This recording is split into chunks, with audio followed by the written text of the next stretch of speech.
ونصلي ونسلم على رسوله الكريم أما بعد أعوذ بالله من الشيطان الرجيم بسم الله الرحمن الرحيم ووهبنا لهم من رحمتنا وجعلنا لهم لسان صدق عليا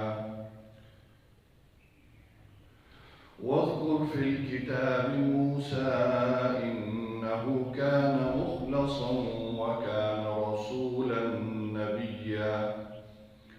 وناديناه من جانب الطور الأيمن وقربناه نجيا صدق الله العظيم سورہ مریم کی آیت نمبر 50، 51 اور 52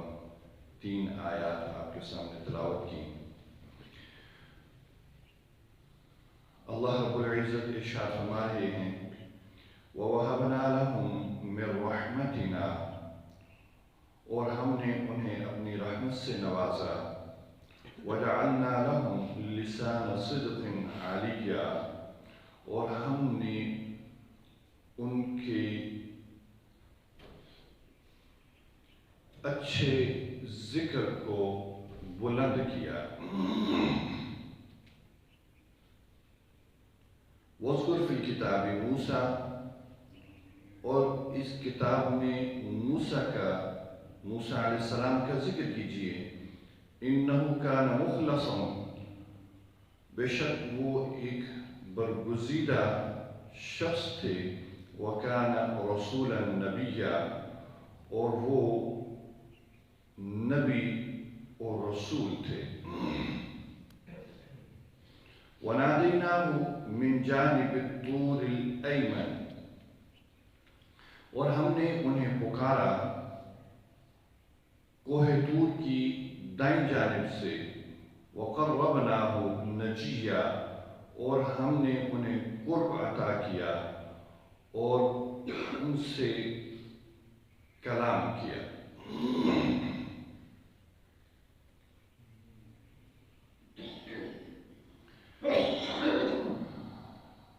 قرآن مجید وعظ و نصیحت کی کتاب ہے، اور یہ قصے کہانیوں کی کتاب نہیں ہے۔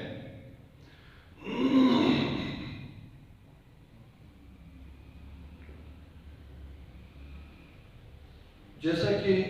سورہ مریم کی ابتدا میں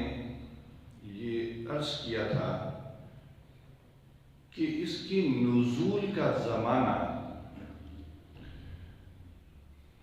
ہجرت حبشہ سے پہلے کا ہے۔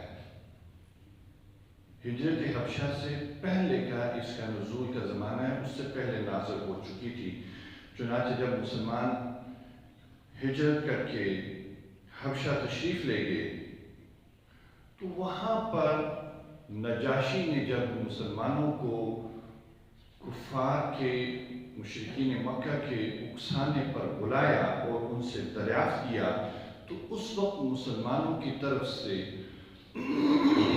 یہ سورت نجاشی کے دربار میں تلاوت ہوئی۔ تو اس سے معلوم ہوا کہ یہ سورت ہجرت حبشہ سے پہلے نازل ہو چکی تھی، مکمل یا اس کا اکثر حصہ نازل ہو چکا تھا۔ چنانچہ آج کی جو پہلی آیت ہے، اس آیت میں اللہ رب العزت نے گزشتہ آیات میں جب اللہ رب العزت نے حضرت ابراہیم علیہ السلام کا قصہ بیان کیا تو اس نے بتایا کہ جب حضرت ابراہیم علیہ السلام کو شدید مخالفت کا سامنا کرنا پڑا اور مخالفت کی انتہا اس پر ہوئی کہ آپ کو یہ کہا گیا کہ یہ چھوڑ کے چلے جاؤ، یہ بستی چھوڑ کے چلے جاؤ، چنانچہ حضرت ابراہیم علیہ السلام نے اپنے عزیز و اقارب رشتہ داروں کو، اپنی بستی کو اپنے گھر بار کو چھوڑ دیا، اللہ کی خاطر چھوڑ کے ہجرت کر لی۔ اور جب ہجرت کر کے حضرت ابراہیم علیہ السلام چلے گئے تو اللہ رب العزت نے فرمایا کہ ہم نے ابراہیم علیہ السلام کو اکیلا نہ چھوڑا، بلکہ ہم نے پھر ان کو اولاد دی، اور اس اولاد سے آگے پھر اللہ نے اولاد کا سلسلہ جاری رکھا، اور اس سلسلے میں اللہ رب العزت نے انبیاء کرام کے سلسلے کو جاری کیا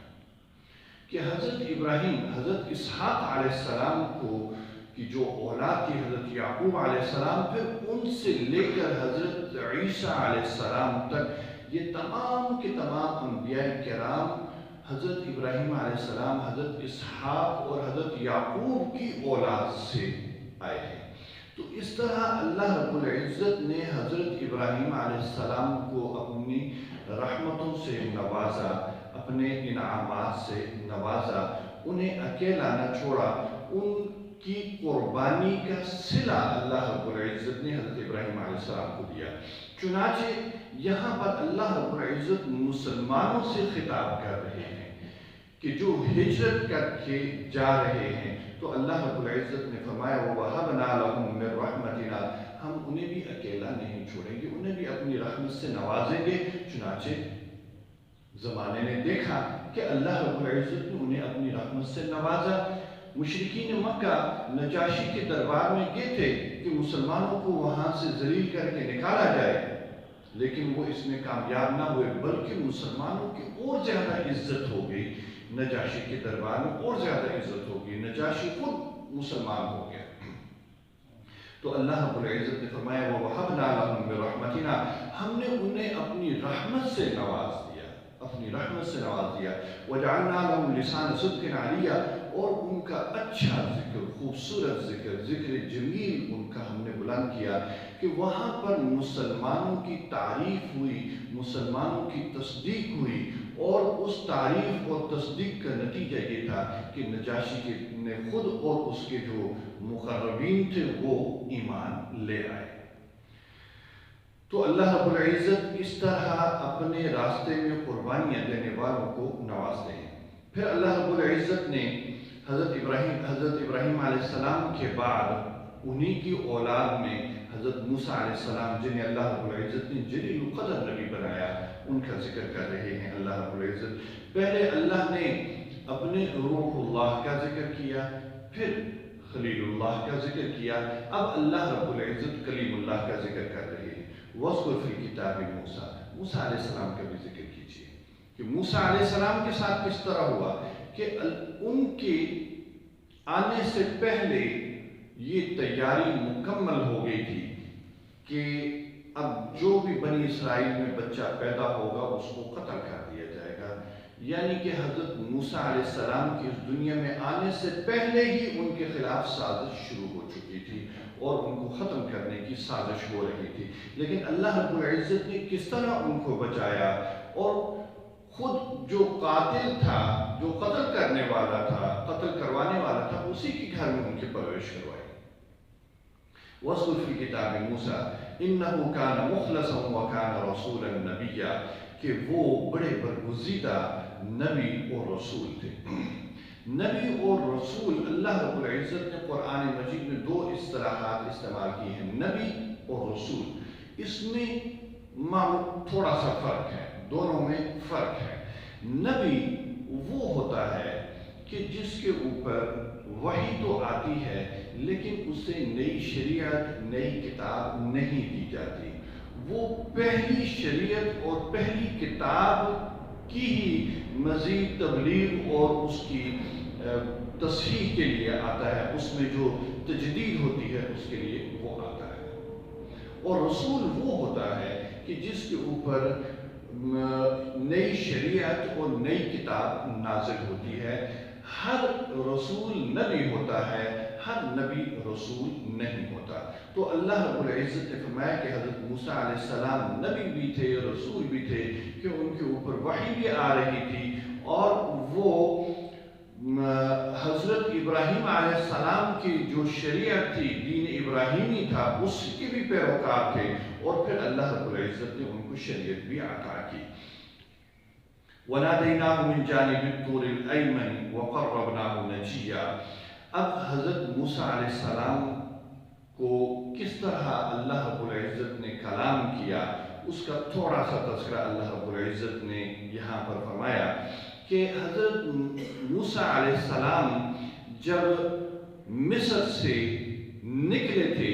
تو مدین میں آ کے قیام کیا۔ ابتدا میں حضرت موسیٰ علیہ السلام سے ایک قبطی فرعون کا ایک بنی اسرائیلی ان کے ہاتھ سے مارا گیا تھا۔ بنی اسرائیل جو کہ ایک قبطی کے ساتھ لڑ رہا تھا اور اصل میں شرارت اس بنی اسرائیلی کی تھی، تو وہ جب ان کے ہاتھ سے مارا گیا تو حضرت ابراہیم علیہ السلام، حضرت موسیٰ علیہ السلام وہاں سے نکلے۔ حضرت موسیٰ علیہ السلام کو یہ کہا گیا کہ آپ یہاں سے چلے جائیں ورنہ فرعون آپ کو اس کی سزا دے گا۔ چنانچہ حضرت موسیٰ علیہ السلام وہاں سے نکلے اور مدین آ گئے۔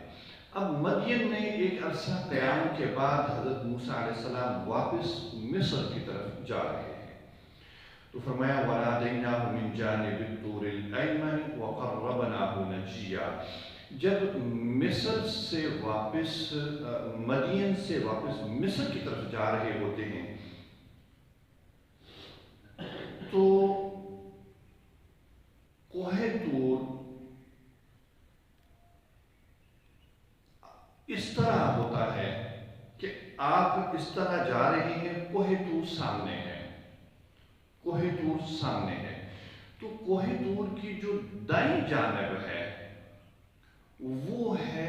مشرق، اس طرف وہ ہے مشرق، دائیں جانب کوہ طور کی دائیں جانب مشرق ہے اور بائیں جانب مغرب ہے، اور جس طرف سے مدین جو ہے وہ جنوب کی طرف آتا ہے، جنوب کی طرف۔ اب یہ نقشہ ہے، حضرت موسیٰ علیہ السلام آ رہے ہیں، کوہ طور سامنے ہے، رات کا وقت ہے، کچھ روشنی دکھائے گی، موسم سرد ہے۔ حضرت موسیٰ علیہ السلام نے کہا کہ وہاں سے میں کچھ آگ کا سامان بھی کر لوں اور وہاں سے کوئی رہنمائی بھی حاصل کر لوں کہ راستے کا پتہ چلے۔ اب وہ جو جگہ ہے اس جگہ کو وادی ایمن بھی کہتے ہیں کہ اللہ رب العزت نے مقدس وادی کہ اس میں اللہ رب العزت نے اپنا نزول فرمایا تھا، تجلی فرمائی تھی۔ تو حضرت موسیٰ علیہ السلام جب وہاں پر گئے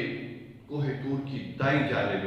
وَنَادَيْنَاهُ مِنْ جَانِبِ الطُّورِ الْأَيْمَنِ، ہم نے انہیں طور کی دائیں جانب سے پکارا کہ وہ مشرقی جانب تھی، طور وہ